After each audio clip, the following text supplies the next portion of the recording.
revenue for the business, it was extremely stressful for me doing it with 7 cans because I had to work a lot longer hours. I had to. But there's guys that took the cheap, easy to get in setup and have built very successful businesses on that. So there's so many people who are getting ready to get ready that other people are just passing them up because they're just sitting there getting ready to get ready. I gotta wait till my business cards are done. I gotta wait till my flyers are done. I want to build this website. My logo guy is taking a long time doing the logo. I hear it all the time. It's like, what are you doing?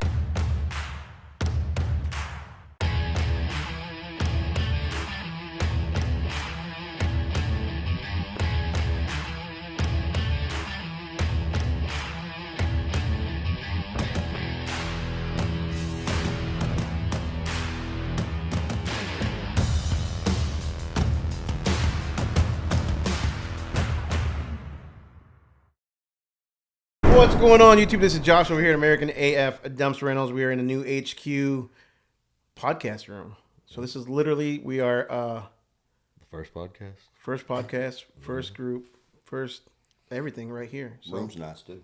Thank you. A little Very cold nice. though. A little chilly. We don't have the heat set up yet. all right. But Coming from the guy that likes the cold, though. I love it though. And I'm he's here. the one I'm in a comfortable hoodie. with a sweater. We're good.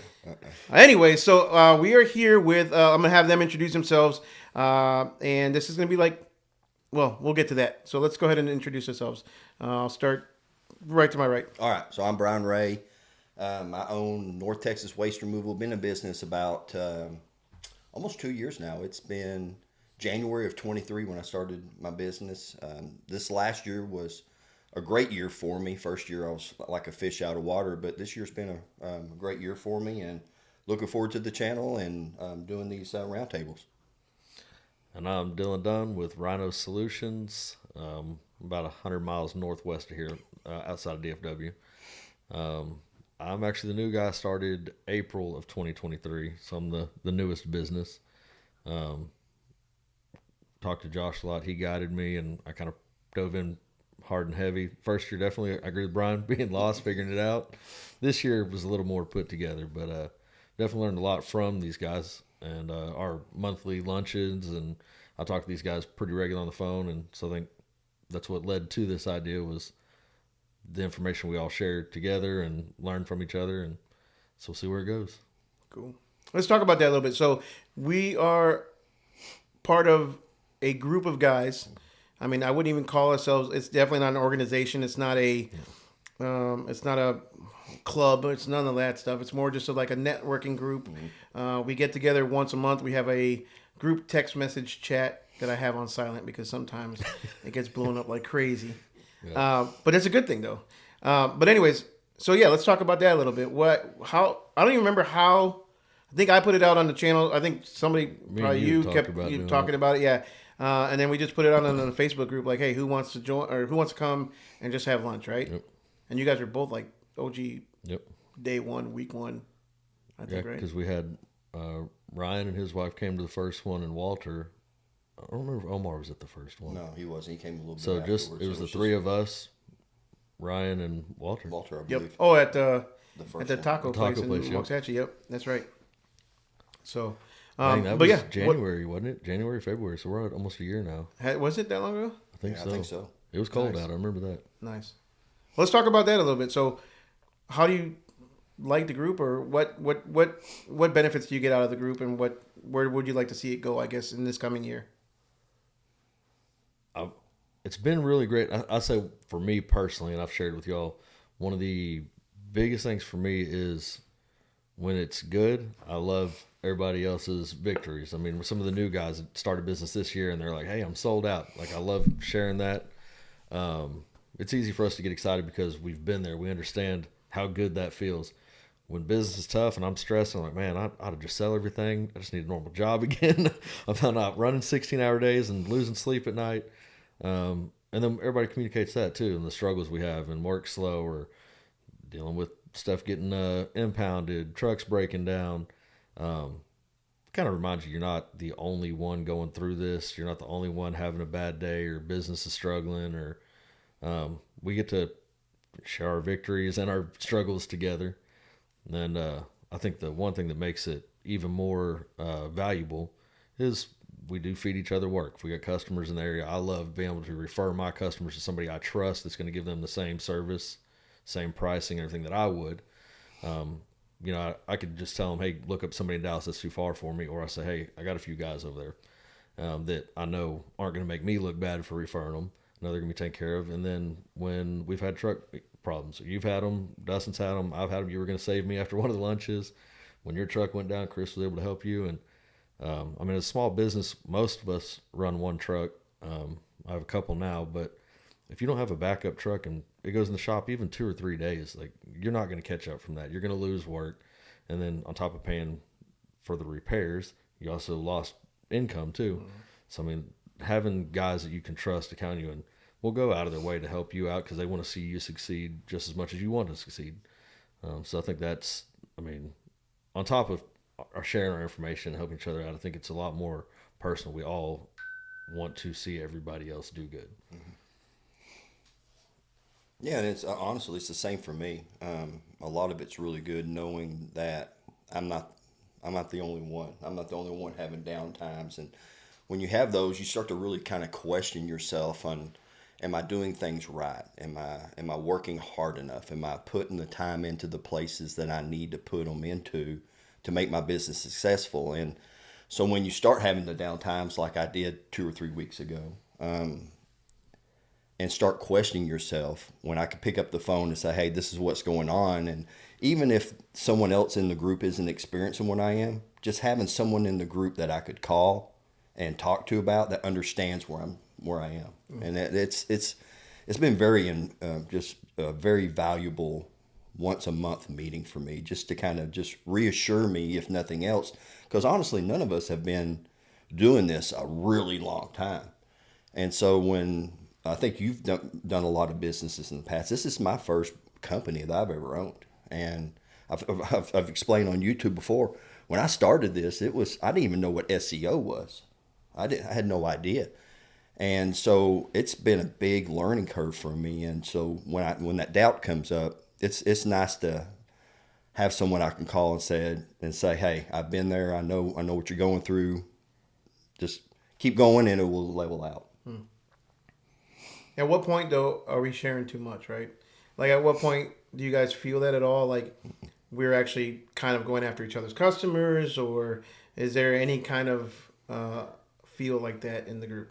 I don't get that in our group at all. And I know, like, some guys in our group, I haven't had so much concern, but there's a few other companies I do talk to that don't come to our meetings yet, trying to get them there.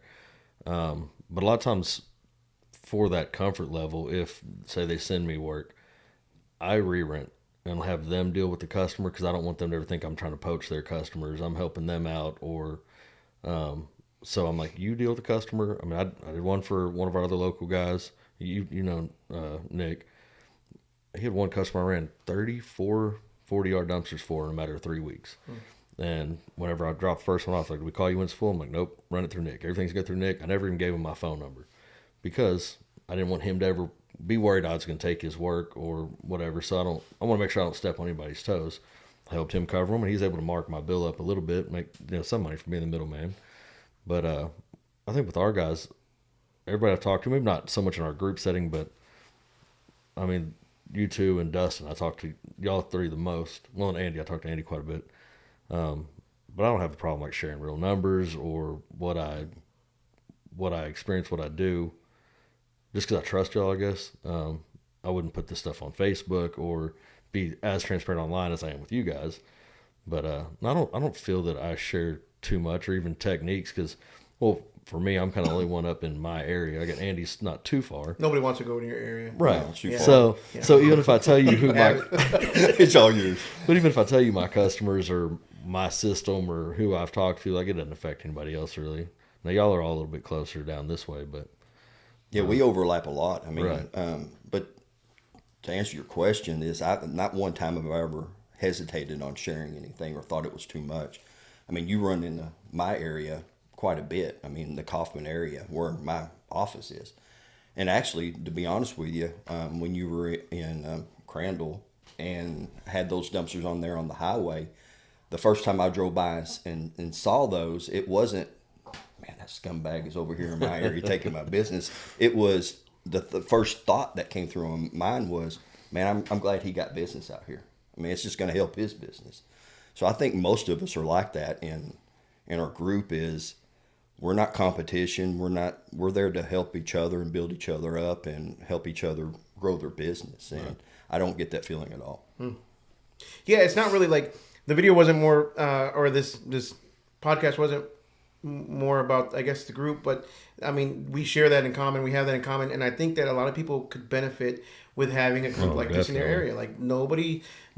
I mean, there's no financial gain at all, other than the financial gain that we get, like just from learning from other people's experiences and like putting stuff back and forth. But I think that everybody in their own areas has to find some sort of support team or other business owners, whether it be Chamber of Commerce or your local BNI, or you put together your own. Like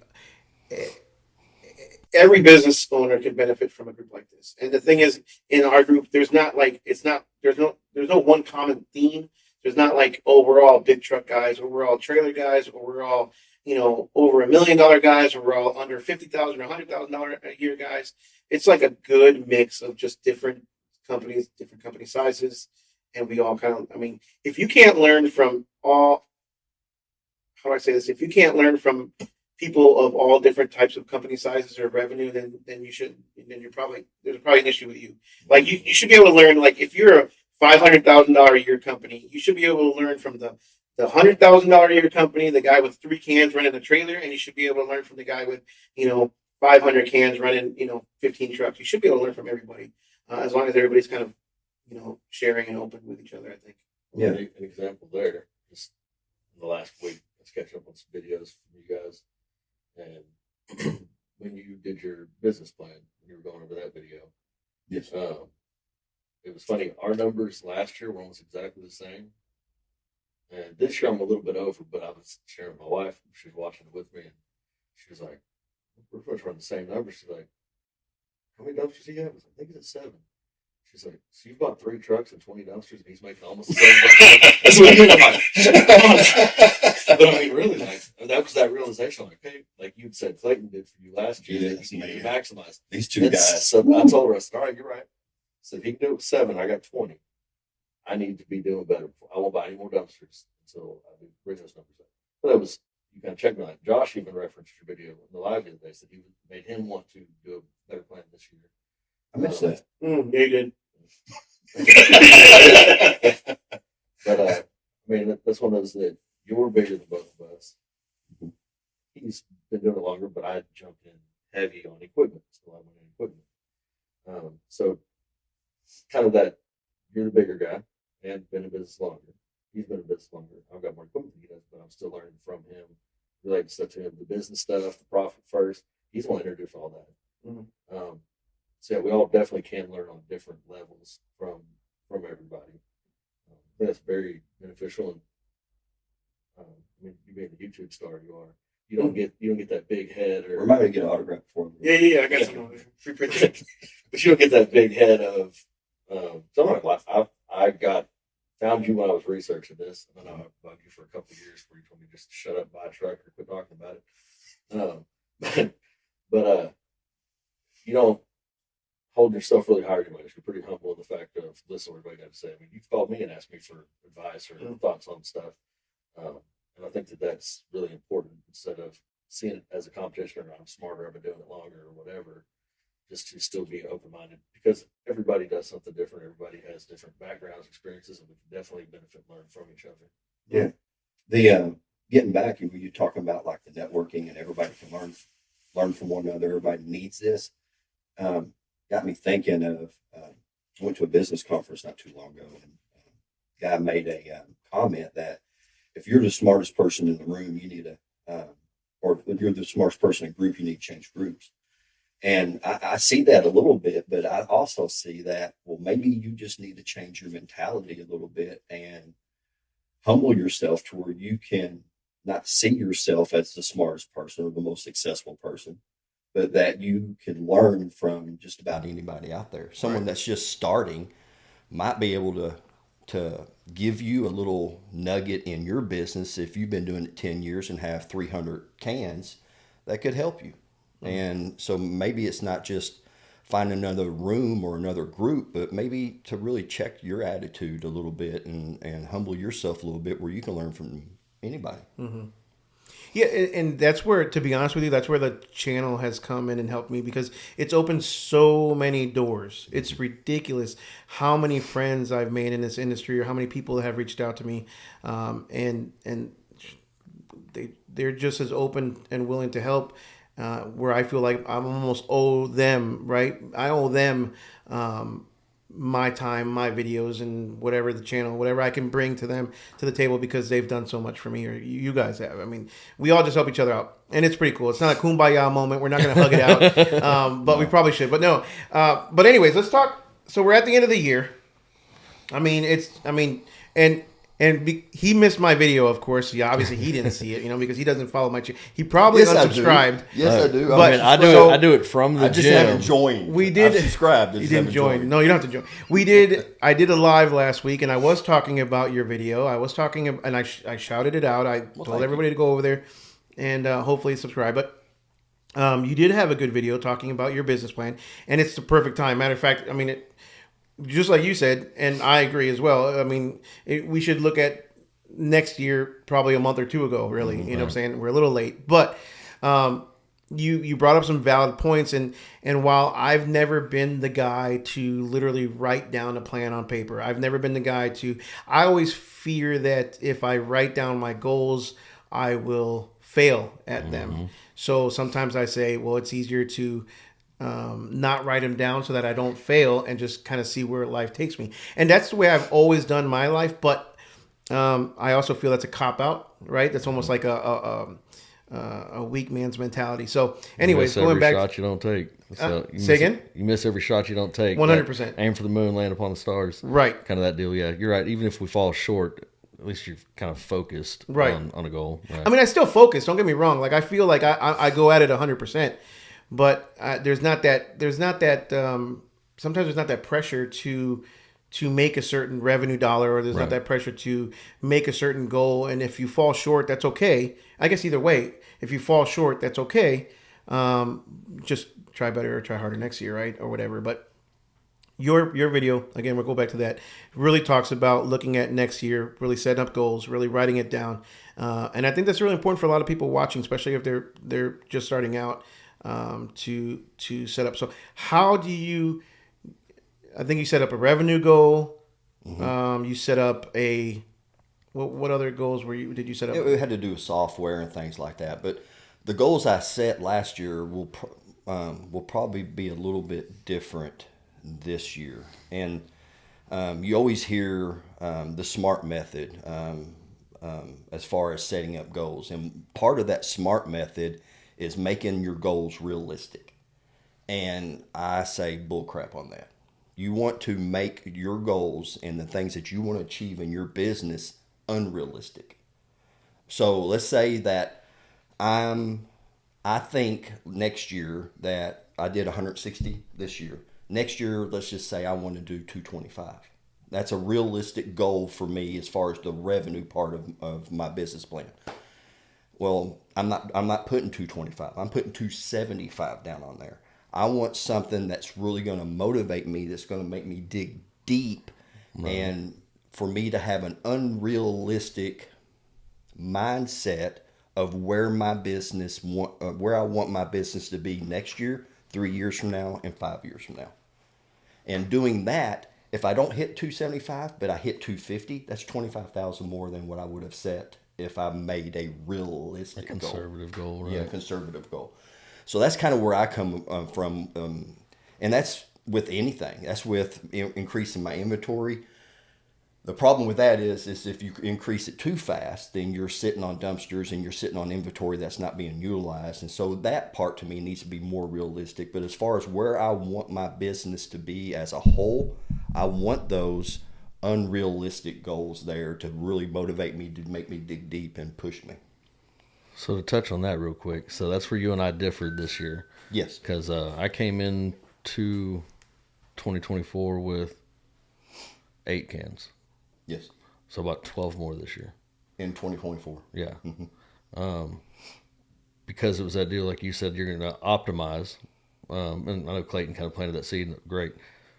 That you decided you were going to optimize instead of buy more because you were planning to grow in 2024 and then backed off. So let's optimize these 7. Yes. I remember your video talking about that. I went the other way. As soon as I was sold out and turned down one job, I panicked and I ordered dumpsters. And I mean, I ordered 4 of them, 230s, 240s. I picked them all 4 up from Keystone and took them straight to job sites. I've got one that I picked up in June that still has not come to the yard since I picked it up in June from Keystone.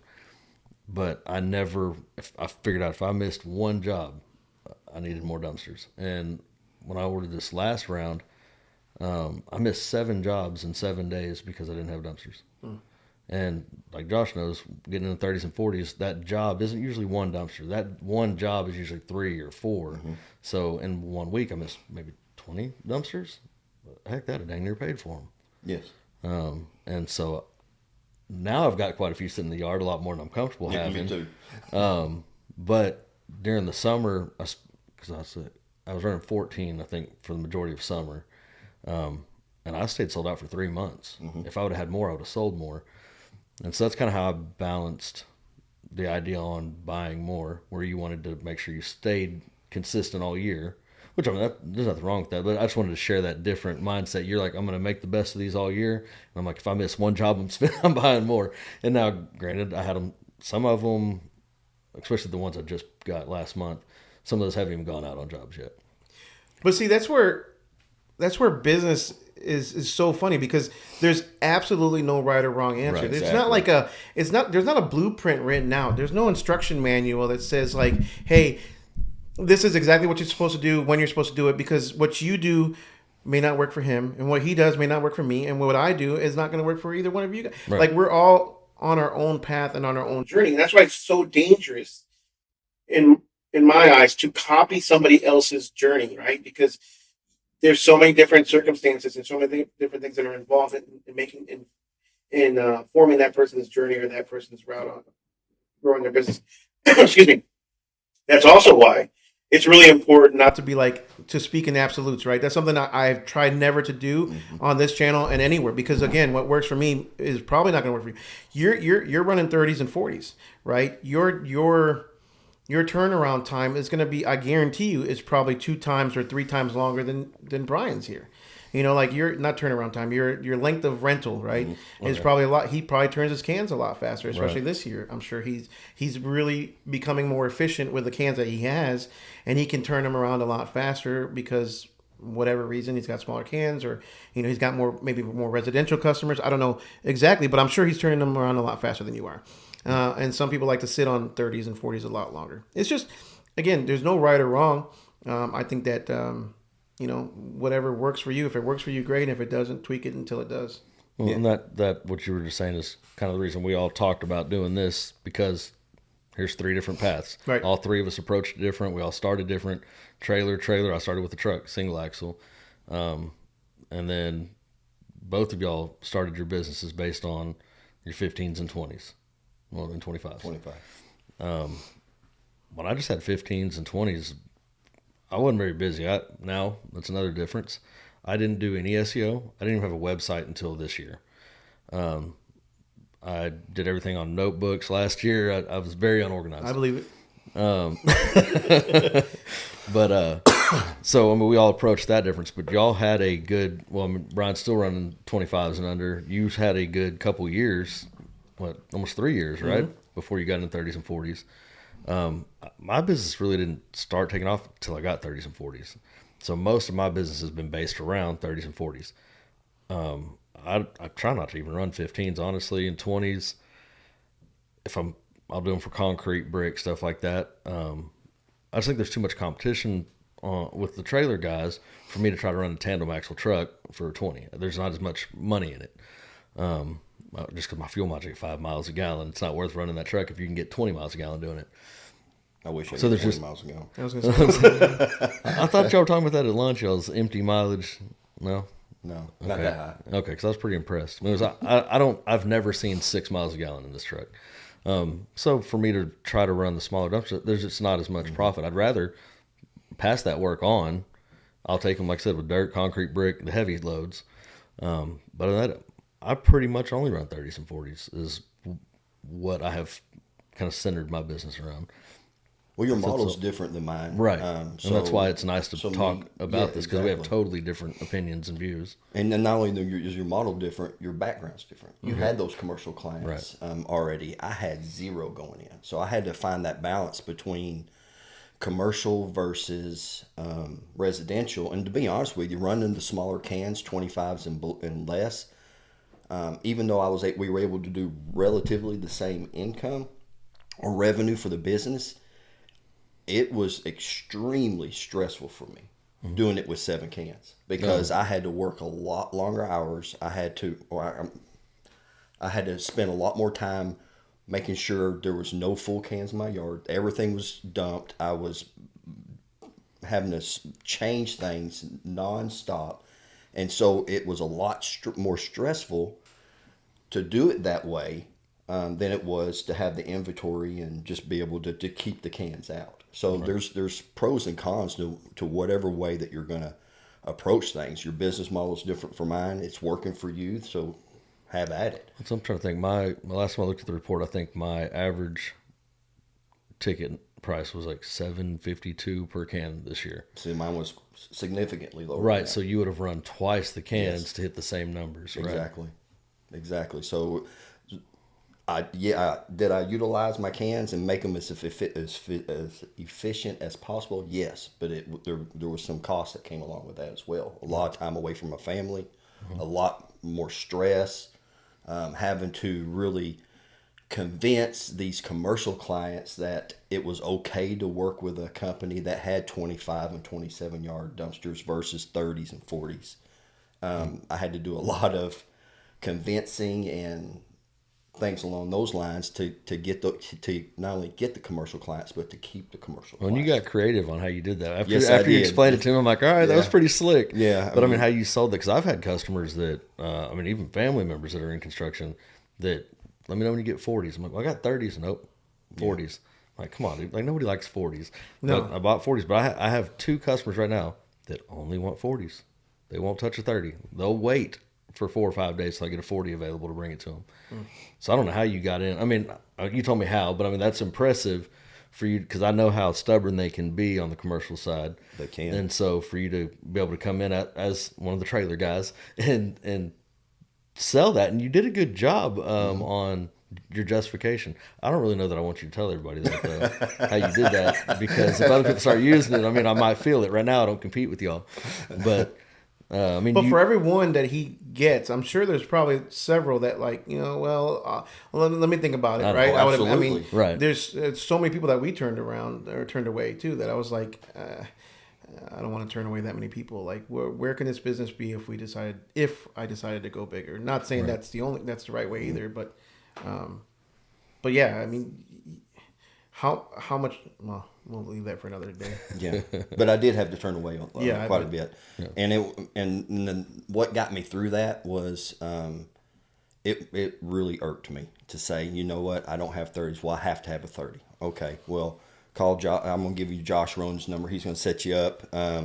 So that's what made it at least bearable for the time. I'm not ready for 30s yet. To be honest with you, with the business model the way that I want it and where I want to go, 30s are in my future, just not right now. And it's not for everybody either. Like, you don't have to. I mean, everybody's always thinks that 30s or bigger trucks is where they need to go, and you can make a very good living, a very good business. Look at the guy over at Keystone, 500 something cans with a truck and trailer, or trucks and trailers. But I mean, that's his plan. That's his business model. So there's nothing wrong with that at all. That's a very good business. Wish I was there. Yes. Yeah, he's doing what, million and a half a year. Something. I mean, I would imagine. Yeah. Easy. And he's done it with, and in fact, he doesn't even have 25s. It's 20s and less. So, and non-standard rail. Right. Right. Again, There's I didn't know he did I'm that. not judging anybody. I mean, you can. non-standard. I just, again, my journey was different, right? I just wanted, I made a decision. I wanted it a certain way, and that's the way I decided to go with my business. But again, you can absolutely do it You could do it with Lone Star, probably. I mean, I wouldn't recommend it, but you could probably do it with a Lone Star. It'd probably break down on you a lot. But that's like, I like to see it. It's funny because we do push everybody, man, 10 times a week. It gets asked on the groups. Everybody's standard rail. And of course, I'm going to say the same. But it is still funny when you have the guys like him. I believe his name was Craig. I'm trying to remember. But him and Clayton, they've done really well. I think Clayton does it to prove a point. I really think he's run with Max D to prove a point that you don't have to be standard rail, which is great. But It's working for him though. But there's guys that took the cheap, easy to get in setup and have built very successful businesses on that. So no, you don't have to go standard rail. All of us are, but not all of our network is. No, not at all. But we've all been able to help each other. That was one thing Josh did sell me on when I first was getting started. Ordering my first set of cans was do the dual hook. And that's come in handy. Well, not so much on my end yet, but it will. You almost had to save me. Came in handy for me. Yeah, but I've helped Josh out. And that's kind of, we have a whole nother conversation on the hook and cable deal. But even some of our guys with the Keystone trailers, Texas Pride trailers, when they get overloaded, or we had one that he was in the hospital having a baby and had a customer needed a dump and return. I've hauled everything from 12 footers to 22 footers on my truck, where the cable is nice for that availability. The hook doesn't have quite you can do 16 to 22, right? So the 14s and 12s you're out, which that's been beneficial. But if any of our guys that don't have standard rail, as much as we're willing to help, we can't. So that's the only hang up there. I'm not saying you can't make a business work with it, but you can't phone a friend unless they have the same setup. Right. That's the only big drawback, I guess, I'd see. Yeah, and this is the whole reason I think business plans. We started with the business plan topic, and this is why it's important, for at least for me, to have plans in place, and then not only a 3 month, 6 month, or a year plan in place, but a 3 year and a 5 year. Now, are those things going to change? Yeah, probably so. But you have a plan in place that you're headed towards a goal that you've set. Not only might not be revenue based or anything like that. It might be just, why are you in the business to begin with? Well, I want to make money. Well, why do you want to make money? Well, I want to make money so that way I don't have to worry about money later on. Well, why don't you not have to worry about making money later on? Well, it's because I want to be able to spend time with my family, things like that. Having those long-range goals, that this is my purpose of why I'm in this business, and being able to plan those things out is extremely beneficial, because your plan is going to be different than my plan. It's going to be different than Dylan's plan. But having a plan in place where you start chipping at your way to a long-term goal, it brings everything where you can structure it. And so that's why the plans are important to me. It's just being able to organize, and like I said, 30s are in my future. It's just not right now. And so that way I'm able to not have to worry about and focus on getting a dual axle truck or start ordering 30s, because that's not in my plan right now. So that way I'm not going this way. I'm able to utilize what I have and the best that I can, and start working down the road towards that plan. Sure. And you're more focused, right? You're more Absolutely. focused on what, I mean, again, like, when I say I've never really sat down and written goals out, don't get me wrong. Like, I know where I want to go. And like you said earlier, like, I don't know who said it, but it does change, right? Like, there's plenty of videos out there towards the beginning of my channel where I said, I'm non-CDL and I want to stay non-CDL. I don't want to mess with DOT. I don't want to mess with all that crap, because I had done so in my limo company. Also, I wanted to mention too, when I had my limo company too, though, I did kind of I broke my goals down to every week. I had three metrics that I would look at every single week. Total revenue for the week. I would look at number of reservations. And it's been so long now, I forgot what the third one was. Total revenue, number of reservations, and I think, average ticket price. Okay. And what I did was I would look at that week, that specific week, that's Sunday through Saturday, for the last 5 years. And every week I would go ahead and update that Excel spreadsheet. And towards the end, I had like 10, 12 years by the time I started it. And I could was be able to look, and data would tell me, okay, well, it's slow this week, or it's going to be slow next week. I was about to say that's going to fluctuate just like our work does. Yeah, too. it does Right. fluctuate. Very big time. seasonal. And then sometimes you have like anomalies, right? You had like a really big event, a Taylor Swift concert, or the one time I think the entire 16 years I was in business where the Cowboys made the playoffs, right? Maybe two, I don't know. They're very, very rare. But my point is, like, I was able to say, okay, well, this was an anomaly. This is a different week. But for the most part, my goal, especially towards the end of the business, was, once you're in business for like 10, 15 years or whatever, it's very hard to hit like revenue goals, right? Like, to say I want to grow 20% over last year, because 20% over last year is a lot. I mean, it's not like in your first few years. Your curve kind of starts to level out. It starts leveling out a little bit. Yeah, you still want to grow, of course, but you're talking about a little bit harder to get to certain revenue numbers. But that 20% was broken up into 52 weeks, right? So it made it more attainable, right? So my focus was more towards the immediate, the now. Did I make this week? Did we make our numbers? Did we not? And then, there was also bonus structures built into that. I think that's another good point. Like you said, making unobtainable goals, or not unobtainable, but not realistic. Right. Stretching your goals. Push yourself. That's fine. I mean, for example, like my wife, I can work out just because I want to stay in decent shape. My wife has to have a goal. She wants to get back on stage. I don't think it's so much about wanting to compete again as a bodybuilder, but that keeps her focused on the diet, the working out, everything, because she has a goal.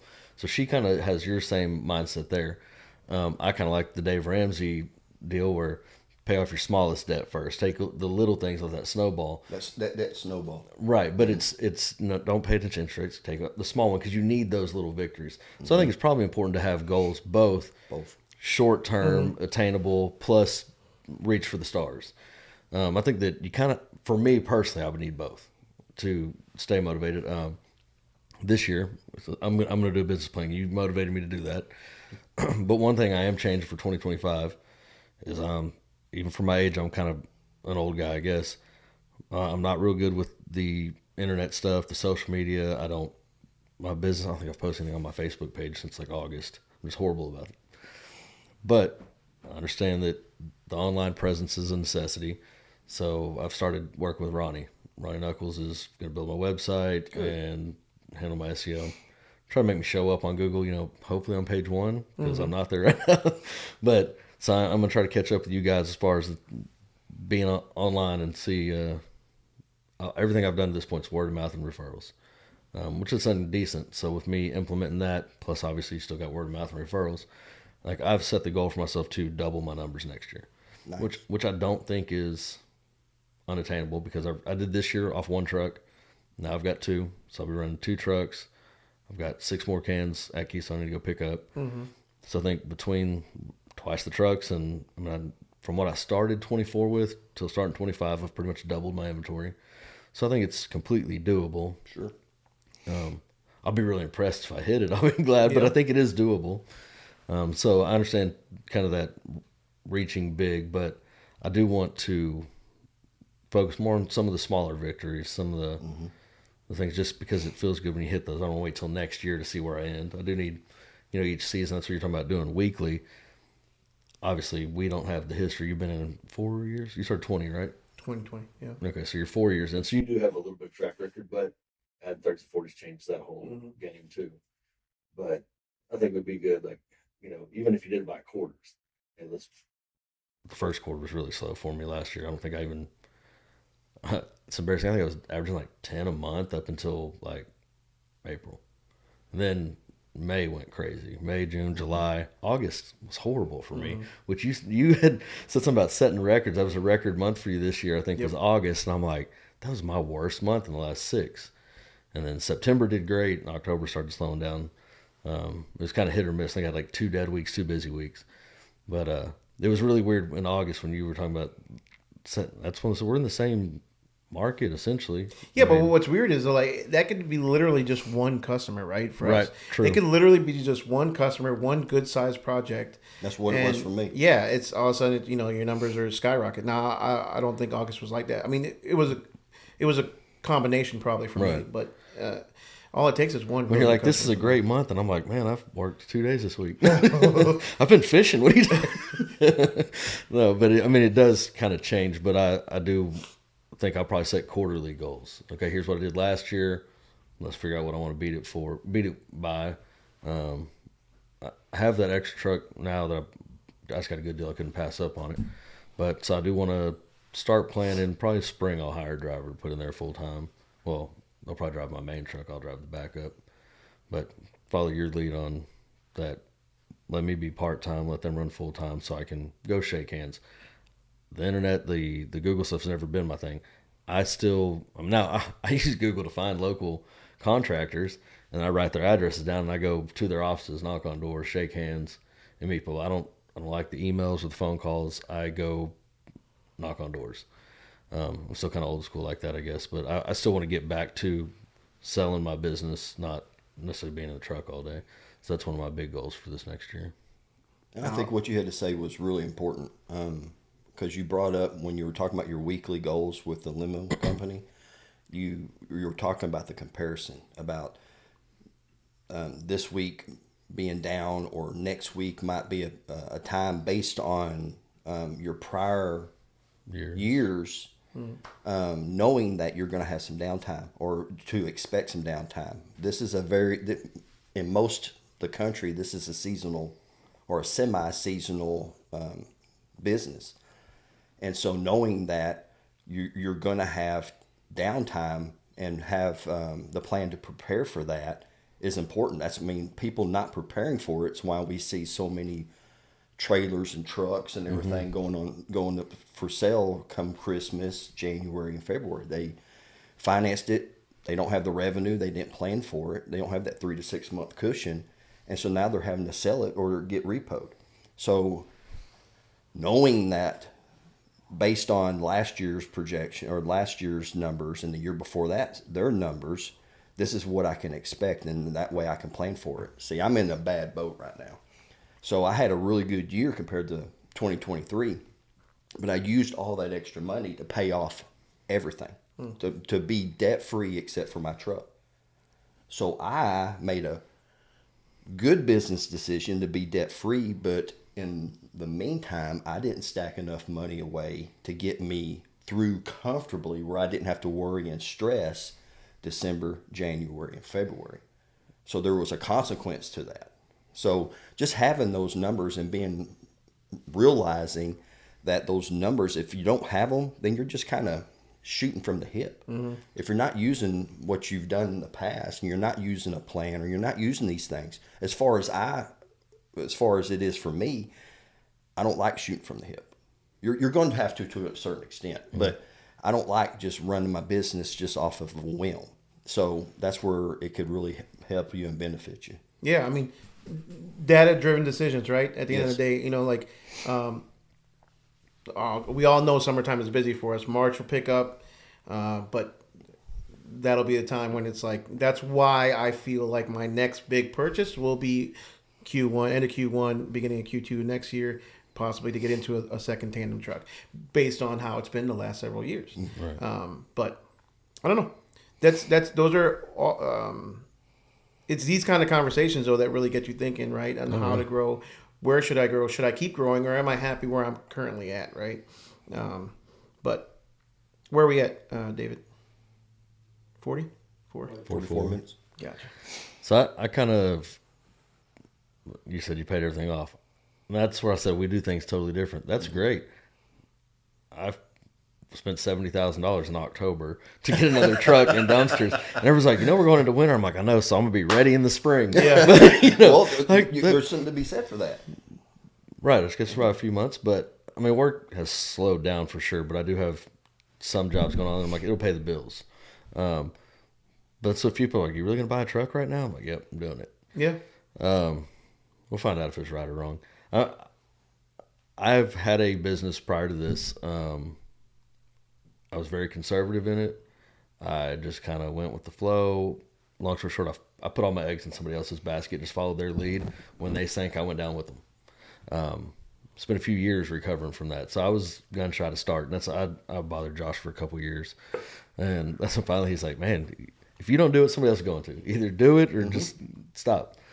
So that's what got me started. And then I was doing it part-time. It was a side hustle. And I was complaining to him about, man, the landfill closed at 4. I get off work at 3:30. That didn't work. He's like, you're going to have to quit your job. I'm like, what? He's like, I mean, that's the only way this business is ever going to work. You got to quit your job. So I quit my job. He's kind of helped push me when I needed it a few times. It wasn't that quick. We had a lot of conversations about it. But I was too conservative last time. So I think that's why this time I've gone in the exact opposite, like all in, just because if I would have been like that on my other one, it would have worked. But I just kind of took it easy. I stayed timid, stayed back, and rode somebody else's coattails into the ground. It might have worked, but where would you been? That's the whole deal. With the other business? No, I mean, even if you didn't go out of business, if you were really stepping back and being so conservative about trying to keep your business running and not taking those risks at times, you might have still had a business, but where would it have been? It wouldn't have been a job. It would have been a job. Exactly. Right. So there has to be that balance. I think that's why I've done the opposite this time. That's what I'm saying. Like more trucks, more cans, more trucks, more cans. Like right. I've just kind of like really gone in really heavy and definitely taking risk. I mean, I think to buy 3 trucks in a year is a little excessive compared to what most startup guys in our industry do. Especially I have no employees. I'm the only driver, but I got 3 trucks. Doesn't really make a whole lot of sense, but I got a single axle, a tandem, and a tandem backup. There you go. But there's just so many different ways to approach it and different thought processes, which is why I think this is going to be a good deal. You have a successful business history. You have no business history, and I have a failed business history. So we all came into this. I mean, from different areas. Steven right there. But you started as simple as possible and wanted to work it up. And one thing that I probably should listen to you more. I know what you say. I should probably listen better. But before I buy another truck, can I afford that on my current revenue? Before I buy more equipment, can I afford it right now if that equipment doesn't bring any more money in?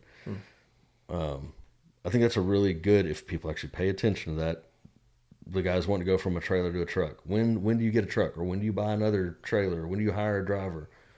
I think you keep it really simple, if you can afford it right now. Or can you afford it during the months of December, January, February versus right. June, July, and August? Right. I mean, almost all of us can afford it in June, July, and August. Oh yeah. But can you make that payment in December, January, February, or can you at least set up your business to where you can set acorns over here, store some acorns where you can afford it in December, January, February. That's a good point too, because I do think, especially in the summer, I mean, I'm guilty of it. I did it this year. Extra money in, I was turning down work, I bought more dumpsters. Those new dumpsters made more money. So they're sold out, and I'm missing, turned down jobs, so I bought more. I did not, for that peace of mind, I should have probably saved more of that for winter. I have other ways to make money. Like I can cover the bills. I'm not stressed about surviving the winter, but I'm in a different situation than other people are. So I think that's one thing that people really got to understand in this is when the summer's good, that's great. And that is what helps us grow. But they definitely, especially up north, we're in Texas, so we don't get hit like everybody else does. But that, like you said, up to 9 months is what you'd recommended, right? Operating expenses. Oh, yeah. Wow. But I mean, 6 to 9 months, sure. 3 at a minimum, 6 to 9 being ideal. I think everybody should focus on, kind of like you did, work with what you got, maximize that, build that nest egg, and then buy more dumpsters, then buy the truck. Because I've got a wife that still works outside of our business and makes good money, so I don't have to worry about that part. Business can support itself easy enough, but the guys that are going in trying to raise a family, stay-at-home wife, young kids, and everything else in the business, if they don't plan for winter, they're going to be in a bad spot. Right. And that's where I would say everybody's situation is different, right? Like scared money don't make money. Everybody says that, no risk, no reward. Everybody says that. But, when we talked, your situation was specific to you. Right. So I wouldn't say the same for everybody. Like, hey, you know what I'm saying? Like, You know, you gotta be smart about it. Everybody's situation is completely different, but it's true too. Like sometimes you just have to make that leap. And there's so many people who are getting ready to get ready that other people are just passing them up because that's they're where I just sitting was. there getting ready to get ready. I gotta wait till my business cards are done. I gotta wait till my flyers are done. I want to build this website. My logo guy is taking a long time doing a logo. I hear it all the time. It's like, what are you doing? I'm 4 years in. I still don't have a business card. Like, and that's well, I ordered them. They're on the way. I was gonna say what? I'm on my second design already. Creative Card is actually making me my well, they're already being shipped. But I'm 4 years in. I would do a virtual card because I hate carrying business cards. It's just a thing. But my point is that so many people just get ready to get ready, and then before they know it, the opportunity has passed.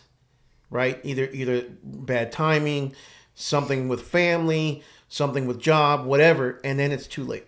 You know what I'm saying? It's the fear. All it is fear in people, right? It's a fear of something new, fear of something unknown, and I get it, you know. But if they're watching this at the end of the day, right? They're doing their own research, right? Or they're looking to grow or whatever. And sometimes people just have to realize, like, sometimes you do have to just make that.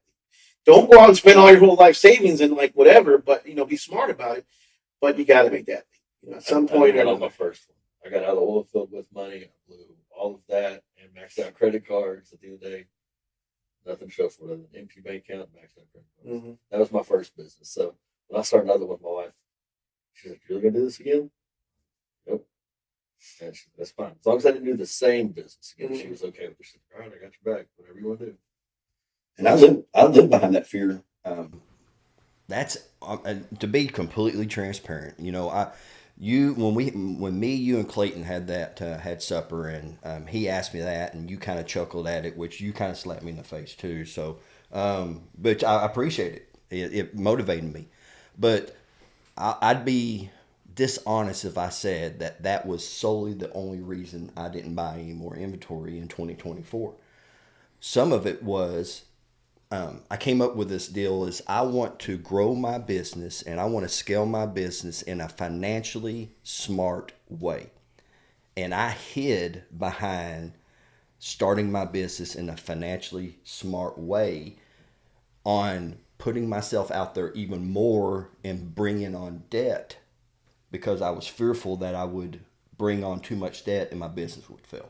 So part of the reason that I stayed the same, a small part of the reason I stayed the same, was that fear that you're talking about. I didn't want to go out and get a loan for $50,000 and not be able to pay that and my business fail. Mm-hmm. So I have gotten over that. I have pushed myself, but that fear is what really I think hinders a lot of people. It's either a hindrance with fear or if it's going all in too fast and not planning and having your ducks in a row and just overspending and then failing that way. Mm-hmm. There's a happy median in there, right. And the way that looks is going to be completely different from you, me, and everybody else out there.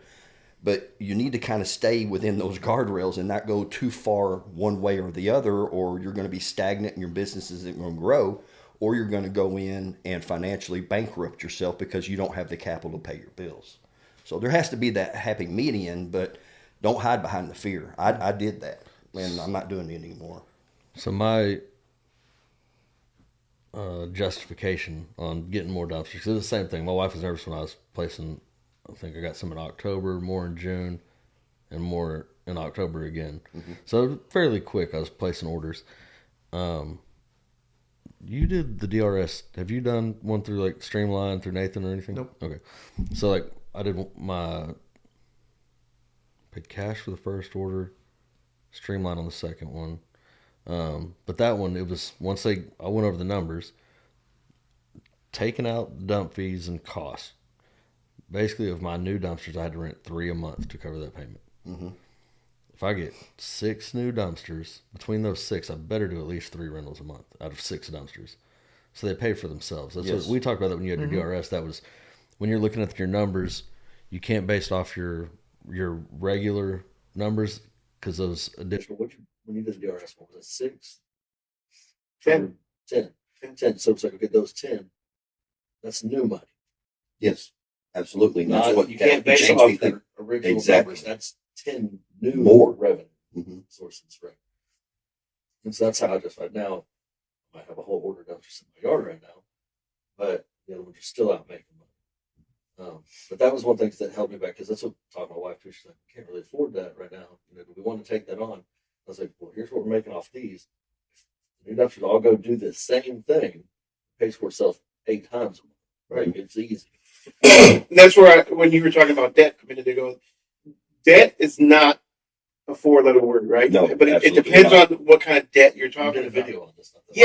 Yeah, it's good debt and there's bad debt. Absolutely. You know, if I go out and buy a boat and I want to hang out with Dylan on the lake, Hold on. and and I'm spending, I don't know what your boat was, but my point is, if I go out and get a loan for a boat just so I can hang out with Dylan in the lake, that's debt. I mean, there's nothing wrong with that. If you I take mean, if you customers can afford fishing, it, it's a great. write-off. Exactly. Well, yeah, but the write-off doesn't pay my bills either. Everybody always talks about write-offs too. No. Write-offs are great. Yeah, they're good one time only, but it doesn't pay the bills. So that's, in my eyes, that's bad debt. There's nothing wrong with bad debt if you can afford it.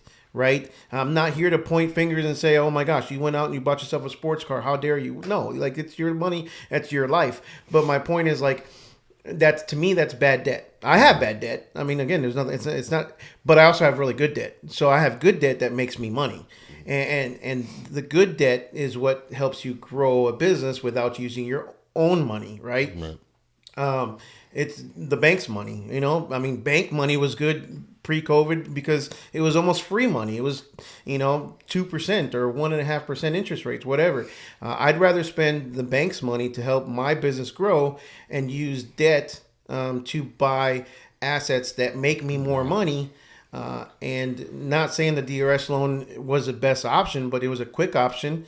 It cost me a little bit more. It was a little bit higher in interest and all that stuff. But at the end of the day, I didn't feel it. I did feel it a little bit because I did it last winter. I don't know if you remember. I did it last winter where it's like, holy crap, like, they're taking out 14% of every deposit. And while it kind of hurt for a month or two, I paid it off in under 3 months. I know that for sure. I paid it off pretty damn quick.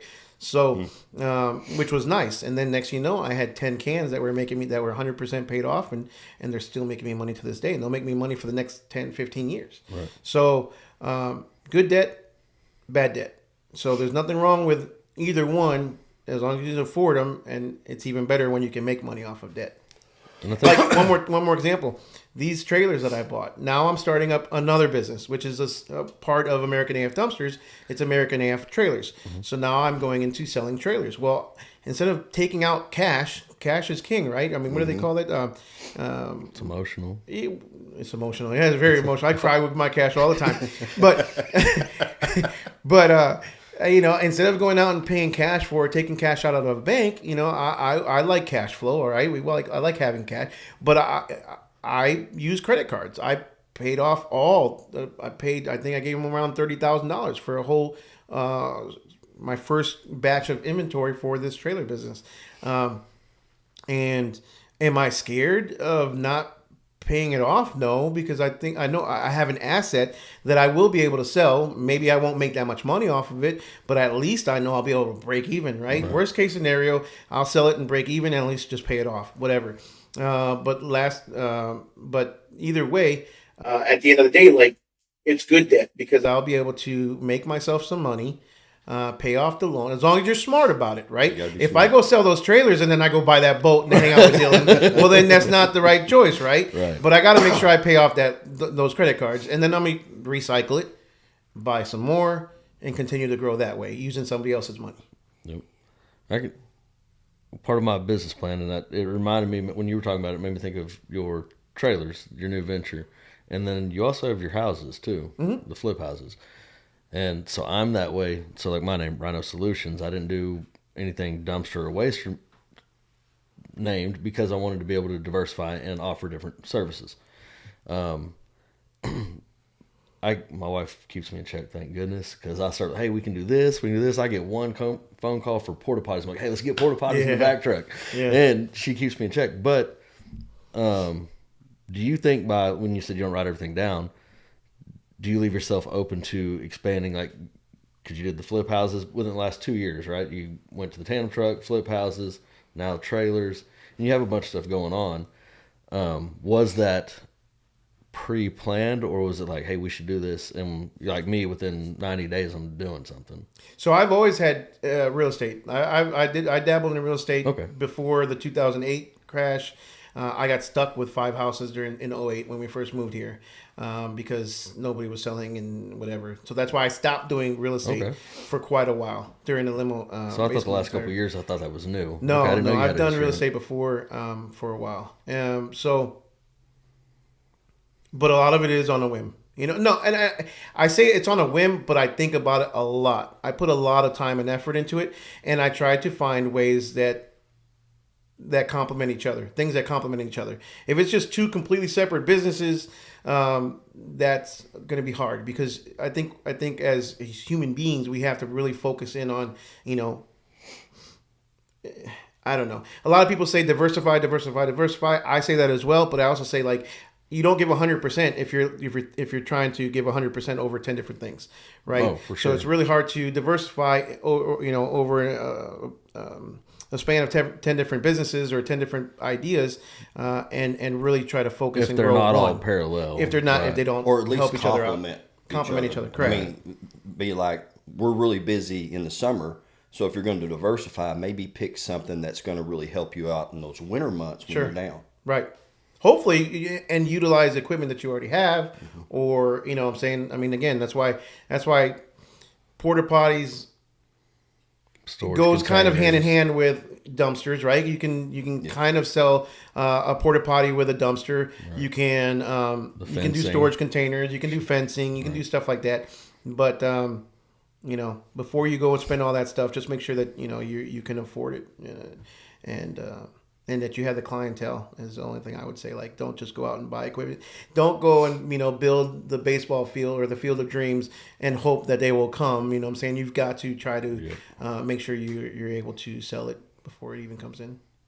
So I have a little bit of shipping container inventory, but so that was one thing I do want to add to in 25. I just got to figure out at what rate. Am I going to do just 20s like I currently have, or like you and I have talked, get a bigger trailer and run 40s as well? And so I need to be realistic because, like I said, I want to double my dumpsters, but I also want to add one more service, and then maybe 26 add fencing or something like. But that's just something to think about this next year is the growth. That's why I was wondering if the trailer deal was that have you had that plan for a while, or was that you're looking for a new looking for a new yard? Hey, this opportunity presented itself, or I don't know if that has been like something you wanted to add for a while. So a lot of everything that I've always done has almost always been an opportunity, right? Opportunity, a door presented, a door open, and I kind of went through it. Okay. How do I've struggled with how do I use my platform to A, help, and B, hopefully pay some bills, right? Because YouTube doesn't cut it. You know what I'm saying? YouTube doesn't even pay the light bill. I mean, it just bought him a new dually, but Well, that's different. That's bad debt. But so what can I do? I'm not the guy to sell an e-course or none of that stuff. Like how do I help, but also try to make a living off of it too? What can I do and what can I offer? Where can I contribute in this industry more so that helps me. That also helps me and make some money, hopefully. And the idea, the opportunity presented itself to be a distributor for Cam Concept, and I decided to take that to the next level. Not only did I want to be a distributor, I've talked to Keystone for a while. Keystone didn't want to do anything with me for the most part for like 3 years. Love Keystone, don't get me wrong, but they don't do distributorships with trailers. They don't sell their trailers to wholesalers or to dealerships. They sell it all themselves, right. Which is they got an incredible product, and I don't blame them. So, but anyways, that opportunity opened up for me, and then I decided to take it to the next level and say, well, why not just set up an actual dealership and be able to provide specialized trailers or specialized in the roll-off industry. Yeah, I'll do some flatbeds here and there because that's like easy to sell, I think. I think we'll see. And dump trailers. Well, the thing is you were presented an opportunity and you decided to take it. Was it calculated? Did you look into it? Absolutely. But the door open and you were willing to walk through that door and not just stand at the door and say, I need this, I need to do this, I can't do it until this, which wait was for everything to align. Like you said. which was something I struggled with. I'm getting much better at it now. You're much better at seeing the opportunity, walking through that door. I'm starting to see them. I'm getting to the door. I'm peeking around, and then I walk through. So there's the thing is you saw the chance and you took it. But we've all failed too, though. Like Absolutely. I failed. You're going to. I have failed miserably. I mean, I've had businesses that have not worked. You know, before the dumpster business during COVID, we set up Discount Liquidator. We were buying pallets from Amazon, $1,000 pallets, and it was shit. I bought a $7,000 semi truck of Home Depot returns. I spent $7,000, and it was Home Depot shit. Like everything was broken, and I don't know how to fix a thing. Like if it doesn't work when I pull the trigger, like I'm talking about a chainsaw or whatever it was. I didn't know how to fix it. I'm not that guy. You guys know that. So like, I've made mistakes. We've all made mistakes. Mm-hmm. We've all struggled. But it's about getting over the fear, cutting your losses when it's time to cut your losses. Right? Don't hold on to a dead horse. Yeah. Or I don't even know what the saying is, but you know what I'm trying to say. And cut the losses. Close up shop if you got to close up shop. I've always said in this business, worst case scenario, what's the worst thing that can happen? You sell your equipment for what you owe. You might lose a little bit, but even if you finance it, you'll always find a buyer for this type of equipment. So you're not going to lose that much. What is the worst that you're going to have? Your pride? Get over it. Find something else that'll make you money. If this doesn't work, move on to the next. And same with employees. I mean, I've always said too, like hire quick, fire quick. You know what I'm saying? Like once you start to, it's the same concept as far as business. If that business is losing money and you don't see a way out, get out. Yeah, Billy Cox. Get into something else. Yeah, I'm a follower of Billy Cox. I'm actually going to one of his business conferences next week. He was in an interview and said. They asked him, he's a multimillionaire, gone all the way to top, all the way to bottom, now back at the top. And they asked him, if you were to lose everything right now, what would you do? How would you survive? How would that make you feel? All that. He said, I wouldn't be worried at all. Mm-hmm. He goes, I would find industry that I had a passion in, find someone that was extremely successful, imitate him, and do things as good as he does it or she does it, and then become better. He goes, I don't worry at all. I'll make a way and I will get back to the top. And that's just it. If you fail, dust yourself off. We're going down this road this time, and we're going to find somebody. We're going to imitate them. We're going to become better, and we're going to be successful in this next venture. Well, and that's, I mean, heck, Trump, Heath, Mike, Dave Ramsey. I mean, all these guys that have a lot of money have all gone broke and got it back. Mm-hmm. So that fear of going broke, heck, I've been homeless. I've made 6 figures, been homeless, and make 6 figures the next year. Like, you can do it. That fear of not doing it's where you get stuck. Mm-hmm. And it's a legitimate fear. It is. Like I said, I've struggled with it a lot. It's not just a fear of losing your business, but it's a fear of not feeding your family. It's a fear of looking at yourself as a failure, all this kind of stuff. But you just got to push past it. That's a choice of the one business I had that failed. The business failed, and that's what I've said since day one. When that one didn't work out, was I learned so much. I know I could do it successful next time. There you go. I could start that same business again and succeed because I know why it failed. And so I'm not a failure. The business failed. That's it. I'm not a failure. That's it. I learned a lot. And honestly, it's still cheaper than going to college. Mm-hmm. I mean, no, you said that right. The fear of missing out and the feer of missed opportunities is what motivates me more than the fear of failure. Right. Yes. So it's a good attitude to have. Anyways, guys, I think we're over an hour. I think we should probably limit it right around an hour. I think that's pretty good. Fine. I think that's most people's attention span, especially mine. So we got a thumbs up. Yeah, we got a thumbs up. So yeah, I'm really looking forward to the roundtable. I think the next time we'll do this, we'll have maybe a couple more guys. The idea is probably going to be to bring like at least 4 regulars, right? Okay. Maybe, and then a couple guests probably every single time would be kind of cool. In the live, you talked about the guy that with the legal experience. Yes, we're going to be doing a one-on-one with him here. Okay. I couldn't remember if you said if he was going to come or you were going to try to get him to. Or... Yeah, he was actually supposed to be here today. We'll talk about it. Okay. Cool. But we'll talk about it. But yeah, that's the idea. Hopefully next time we sit down, we'll be in a different room with even cooler mics. Well, these mics are pretty they're pretty freaking cool. Pretty fancy. So as long as you can hear us, I'm happy. Yeah, these are pretty. No, they're fancy. I feel important. You do. You look important. Okay. Yeah. You sound important. This was your first video, and you did. It was. Right. Well, no, he snuck me in a couple of videos. Oh, I don't know. I'm in them until I watch them later. Yeah. I don't ask. There's no permission slips. I did not sign consent. On American AF, there's no permission slips. If you're out in public, you're game. So, anyways, guys, any final thoughts? No, it was a great conversation. I enjoyed listening to both of y'all. Awesome. Make sure you like, subscribe. Smash that North notification. Texas Waste Solutions on Facebook, on YouTube as well. Removal. What did I say? You do it Solutions. You did that in the live too. That's why I put it in there. I don't know that you've ever said my name of my company correctly. You call me Josh Ronan. Do I really? Yes, you do. What did I say? Well, North Texas Waste Solutions. You say Solutions, it's removal. North Texas Waste Removal? Do I really call you Josh Ronan? Yes, you do. Ronan, Ronan. Yeah. All right. We'll fix it. Making a commitment today to fix North Texas Waste Removal on YouTube. Removal. Daggone it. Waste Solutions. I wonder where I get that. Well, Rhino Waste Solutions. That's it.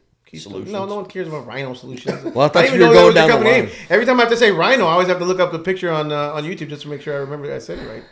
I got some hard names to remember. No, you don't. I just have a bad memory. Anyways, guys, I think we're done. All right. Yeah, Sounds look good. forward to the next one. See you on the next one. All right. Bye.